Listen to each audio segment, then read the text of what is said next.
Adieu au pass sanitaire, bonjour au pass vaccinal. Concernant les plus de 16 ans, il est obligatoire pour accéder à certains lieux, les activités de loisirs, cinéma, théâtre, grands centres commerciaux, les bars et restaurants, ou encore les transports interrégionaux. Ne sont pas concernés les meetings politiques et les établissements de santé comme les hôpitaux. En Outre-mer, par contre, l'entrée en vigueur du pass vaccinal est décalée par rapport à la métropole. Elle sera décidée par les préfets de chaque territoire.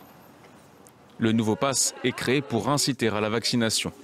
4,5 millions de Français n'ont reçu aucune injection. Alors le gouvernement propose un pass temporaire. Pour ceux qui recevront leur première dose avant le 15 février, ils bénéficieront immédiatement d'un pass à 2 conditions. S'engager à effectuer une deuxième injection 1 mois plus tard et présenter un test négatif de moins de 24 heures. Les contrôles doivent être renforcés. Dans les restaurants, par exemple, les propriétaires pourront vérifier l'identité des porteurs du pass qui s'exposeront en cas de fraude à une amende de 1 000 €.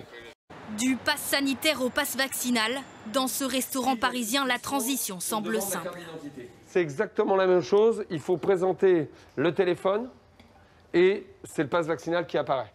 Le pass vaccinal est désormais obligatoire pour les plus de 16 ans, dans les bars et restaurants, les musées, pour les trajets de longue distance et dans les salles de sport. Il n'est pas obligatoire dans les hôpitaux, ni dans les meetings politiques, dans la rue, avis partagé.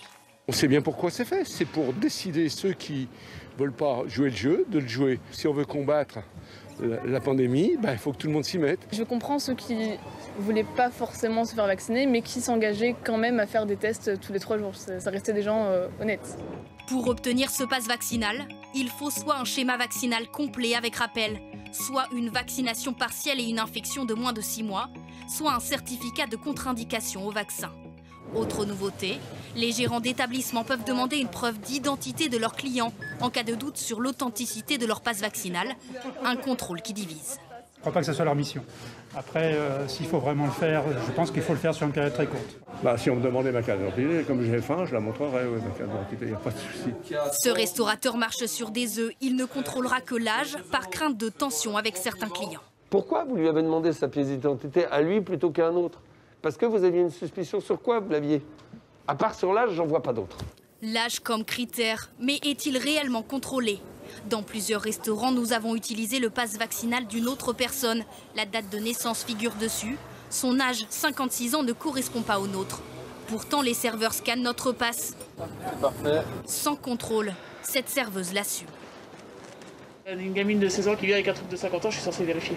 Parce que si je regarde la date de naissance, clairement, vous n'avez pas 50 balais. Mais là, vous n'avez pas regardé? Non, je n'ai pas regardé, parce que je m'en souviens. Utiliser un faux pass vaccinal est passible de 1 000 € d'amende.